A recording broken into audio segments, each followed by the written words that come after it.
Eh bien bonjour, bonsoir, j'espère que vous allez bien, c'est Flo. Aujourd'hui on se retrouve pour parler des premiers spoilers du chapitre 1133 de One Piece. Avant que la vidéo ne démarre, je vous le rappelle, si vous voulez soutenir la chaîne sur les prochaines vidéos, n'oubliez pas de vous abonner. Et donc c'est parti pour ce chapitre qui s'intitule Félicite-moi. Donc on va voir à quoi ça ferait référence plus tard dans le chapitre. Le chapitre présente d'abord un flashback de Robin, mais du point de vue de Spandine.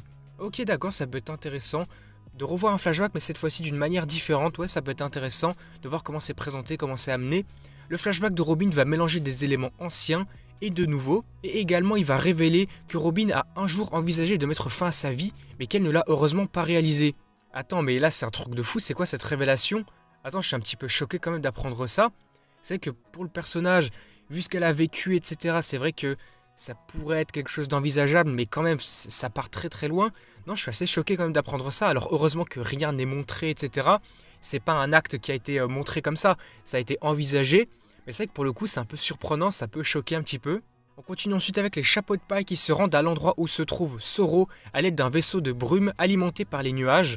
Ok, donc là on peut voir que le vaisseau peut voler dans les airs, ok, ça peut être hyper stylé. On va apprendre ensuite par Lilith que la technologie de Vegapunk fonctionne également à Elbaf grâce aux conditions atmosphériques uniques. Ok, bah ça peut être intéressant, donc ça peut fonctionner, c'est cool.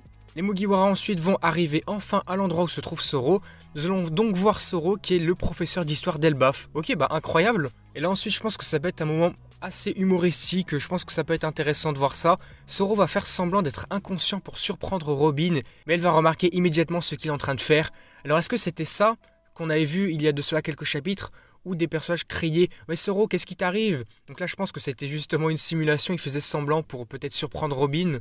Le chapitre va ensuite continuer avec un autre flashback qui va révéler que les énormes flammes de la destruction d'Ohara ont fait fondre la glace d'Aokiji qui enveloppait Zoro, lui permettant donc ainsi de survivre. Cependant son corps a quand même brûlé à cause des flammes, c'est pas surprenant non plus. Mais par contre là oui, ça reprend des éléments qu'on avait pu comprendre aussi avec Aokiji. C'est vrai que la technique qu'il avait utilisée c'était le Ice Time Capsule, et donc ça voudrait dire que Zoro avait pu survivre en faisant fondre la glace, etc. Donc ok, là c'est tout à fait logique, on comprend bien. Nous apprendrons que le point culminant de ce chapitre-là, c'est que Robin va dire avec les larmes aux yeux à Zoro « Est-ce que tu peux me féliciter d'avoir survécu aussi longtemps ?»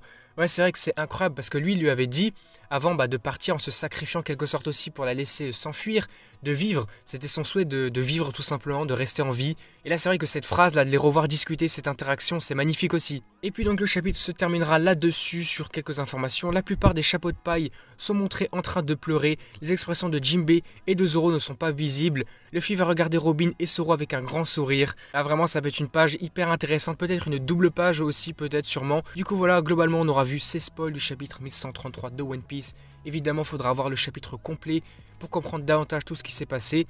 En tout cas, en résumé, le chapitre est hyper intéressant, ça donne vraiment envie de voir tout ce qui se passe. Donc si cette vidéo vous a plu, n'hésitez pas à liker, à commenter, à partager. Et également, n'hésitez pas à vous abonner à la chaîne pour soutenir sur les prochaines vidéos. Et du coup, moi je vous dis à la prochaine.